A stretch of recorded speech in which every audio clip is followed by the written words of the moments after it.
Hello guys, welcome to English education students. आज हम पढ़ने वाले हैं दिस इज़ जॉडीज़ फ़ोन, जो हनी ड्यू बुक का है। 8th क्लास की इंग्लिश बुक का 6th चैप्टर है। इसका हम फर्स्ट पार्ट कंप्लीट कर चुके हैं। अगर आपने वो पार्ट नहीं देखा है तो आपको डिस्क्रिप्शन बॉक्स में लिंक मिल जाएगा, वहाँ से आप अपने चैप्टर को रीड कर सकते हैं, फर्स्ट पार्ट को देख सकते हैं। और अगर आपने 1st to 5th किसी भी चैप्टर को नहीं पढ़ा है तो भी आपको डिस्क्रिप्शन बॉक्स में लिंक मिल जाएगा, वहाँ से आप सभी चैप्टर को रीड कर सकते हैं। तो चलिए स्टार्ट करते हैं। हमने फर्स्ट पार्ट में जाना कि जोडी एक छोटा बच्चा होता है, उसके फादर को रैटल स्नेक काट लेता है और डॉग की हार्ट और लीवर से उनके पॉइजन को बाहर निकाला जाता है और उन्हें बचा लिया जाता है। लेकिन जो जोडी होता है वो लगातार जो डो का बेबी होता है यानी कि फ़ोन होता है, उसे लगातार याद करता रहता है और वो चाहता है कि उसे घर पर लेकर आया जाए, उसे घर पर रखा जाए। तो अपने फादर से मदर से वो रिक्वेस्ट करता है उसके लिए। तो एट लास्ट उसको जंगल में भेज दिया जाता है फ़ोन को लाने के लिए। तो चलिए देखते हैं कि वो किस तरह से लेकर फ़ोन को घर पर आता है, क्या उसे फ़ोन वहाँ पर मिलता है।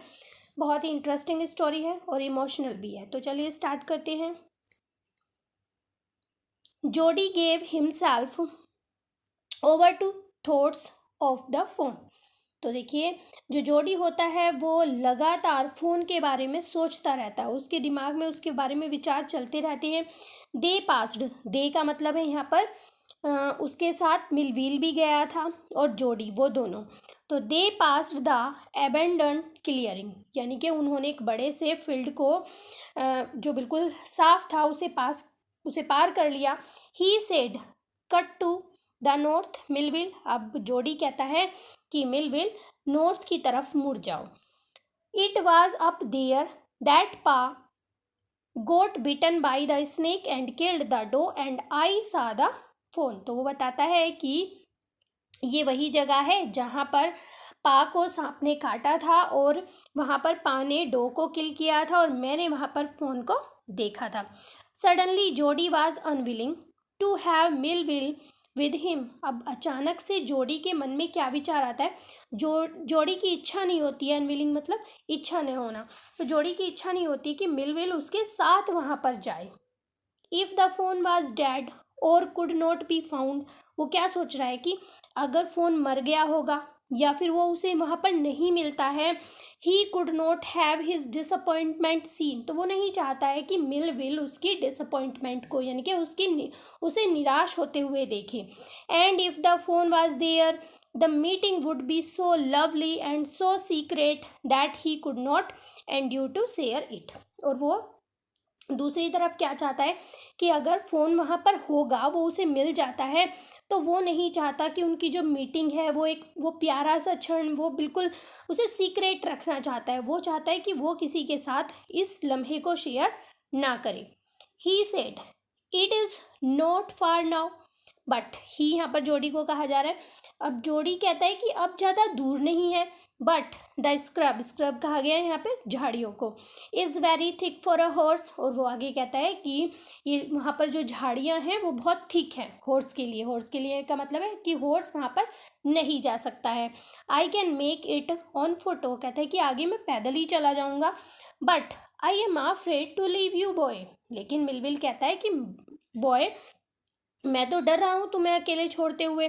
सपोज यू गोट लॉस्ट और गोट bitten by the snake to, वो कहता है कि मान लो अगर तुम कहीं खो गए या तुम्हें सांप ने काट लिया, आई विल टेक केयर। वो कहता है कि यहाँ पर जोडी कहता है कि मैं अपना ख्याल रख लूँगा। It might take me a long time to find the fawn, वो कहता है कि मुझे ज़्यादा समय भी लग सकता है फ़ोन को फाइंड करने में, फ़ोन को ढूंढने में मुझे ज़्यादा समय भी लग सकता है।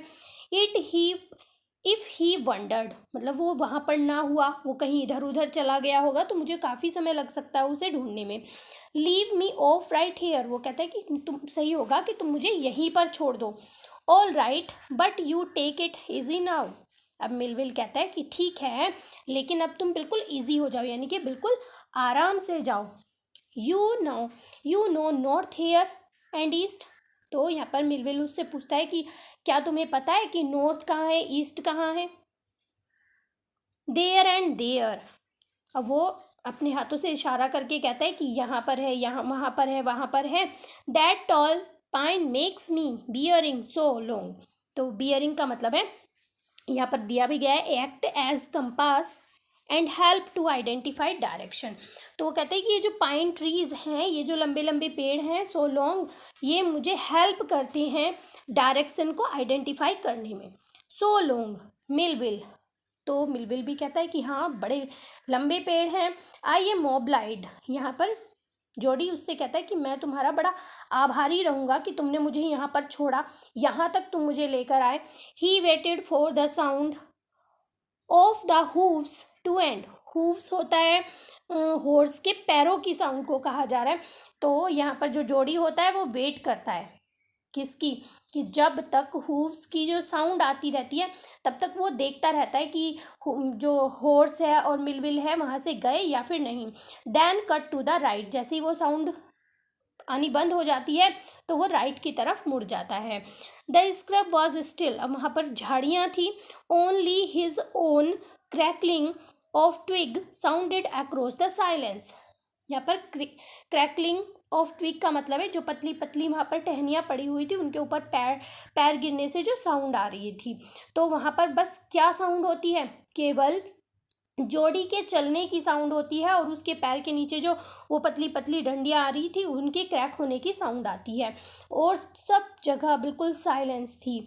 ही wondered for an instant if he had mistaken his direction, थोड़ी देर के लिए तो वो ये भी सोचता है कि अगर ये लगता है उसे कि वो जो है दिशा ही भूल गया है, उसे याद ही नहीं आ रहा है कि यही रास्ता है। आगे देखते हैं। Then a buzzard rose in front of him and flapped into the air। buzzard कहा गया है यहाँ पर बाज को। तभी क्या होता है, एक बाज जो है वहाँ से उड़ता है, उसी के सामने पंखों को फड़फड़ाते और आकाश में उड़ जाता है, हवा में उड़ जाता है। He came into the clearing under a oak। तभी वो एक साफ सुथरी जगह पर आता है, एक ओक के पेड़ के नीचे आता है। Buzzards sat in circle around the carcass of the doe. अब वो जो कल हिरनी मरी थी उसका जो शव था वो वहाँ पर पड़ा हुआ था, और जो सारी बाज थी, वो पक्षी थे, वो सर्कल बनाकर वहाँ पर बैठे हुए थे। They turn their head on their long scrawny neck and hissed at him मतलब जोड़ी के बारे में कहा जा रहा है। तभी वो जो सारे पक्षी थे वो क्या करते हैं, अपना सिर घुमाते हैं, उनकी जो लंबी गर्दन होती है, लंबी और पतली गर्दन होती है, वो घुमाते हैं जोड़ी की तरफ, और हिस्ड की यानी कि उसे डराने की कोशिश करते हैं। He threw his bug at them, मतलब उसने एक डंडी अपने हाथ में ले रखी थी, वो उनके ऊपर उसे फेंकता है। And they flu into the adjacent tree. Adjacent means होता है नियरली, जो पास के ही पेड़ थे वो सारे पक्षी उड़कर उन पेड़ के ऊपर बैठ जाती हैं। The sand showed large cat print but the big cat killed fresh. अब तभी क्या होता है, जोड़ी देखता है कि वहाँ पर सैंड के ऊपर जो रेत थी वहाँ पर जंगल में, उसने देखा कि जो बिल्ली थी उसके बड़े बड़े पंजों के पैर वहाँ पर थे।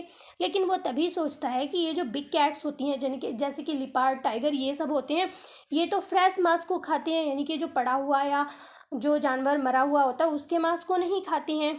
And they had left the doe to the carrion bird. अब उन्होंने जो है यानी कि वो जो कैट थी, उन्होंने उस डो को इन कैरियन बर्ड्स के लिए छोड़ दिया था। कैरियन बर्ड होता है जो सड़ा गला मांस खाती है, उन्हें कहा जा रहा है, तो इन कैरियन बर्ड के लिए छोड़ दिया था।